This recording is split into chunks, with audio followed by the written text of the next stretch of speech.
Easy Beetle. ትንሽየዋ አይጥና አንበሳው። አይጥ አንበሳ። በአንድ ጫካ ውስጥ የሚኖር አንድ አንበሳ ነበር። አንበሳው በጣም ጠንካራና ኩሩ ነው። የጫካው ንጉሥ ስለሆነ ሁሉም እንስሳዎች በጣም ይፈሩታል።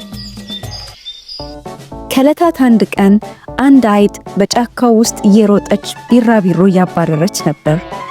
በጣም ደስተኛ ስለነበረች እየፈነጠዘች ስትሮጥ ሳታስበው የአንበሳውን መዳፍ ረገጠችው። አንበሳው እንቅልፍ ወስዶት ነበር። ማን ነው እኔን ደፍሮ የሚቀሰቅሰኝ?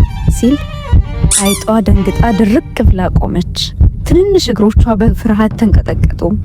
ንጉሳችን አንበሳ ሆይ እባክህ ይቅር በለኝ፣ እየተጫወትኩ ስሮጥ ሳላስበው ነው የቀሰቀስኩህ አለችው።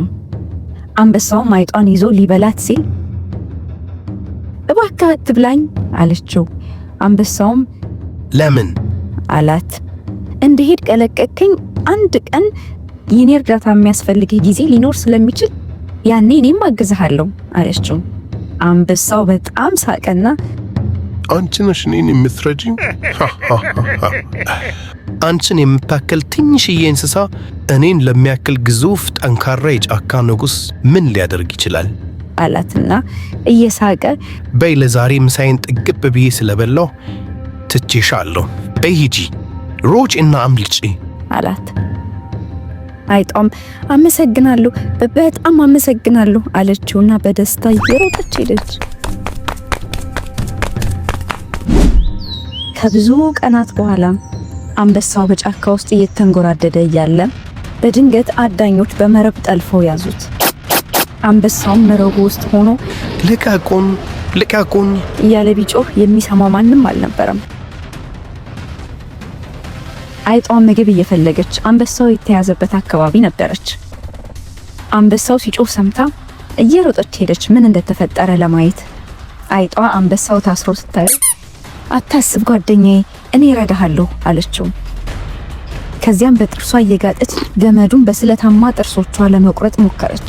ታግላም መረቡን በጣጠሰችው። እናም አንበሳው ተለቀቀ። አንበሳው አይጧን አያትና አንቺ ትንሽዬ አይጥ እኔን አዳንሽኝ፣ በጣም ይገርማል አለ። አይጧም ሳቅ አለችና ነግሬህ ነበር አንድ ቀን ልረዳህ እንደምችል አለችው። ከዚያን ጊዜ ጀምሮ አንበሳውና አይጧ ጓደኛ ማቾች ሆኑ። አንበሳውም ጥሩ ትምህርት ከአይጧ አገኘ። ትንሽ ጓደኛ ብዙ እርዳታ ማድረግ እንደሚችል ተረዳ። መልካምነት ትንሽ ወይም ትልቅ አይልም፣ ሁሉም ሰው መልካም መሆን ይችላል። Wow, that was a fun story. Now, let's explore some fun questions. Look at these letters on the screen. One of them appeared in our story. Can you find the right letter? Oops, that's not it. Try again. Look carefully at all the letters. Yes, that's right. Can you say it again? Amazing. Can you say all family members of this letter? A-O-E-I-E-I-O. That's perfect. Can you say it again? A-O-E-I-E-I-O. Great! Now, let's see if you remember our story.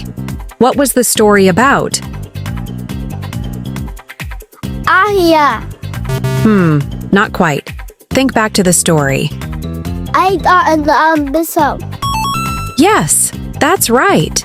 Can you say that again? Ambassa.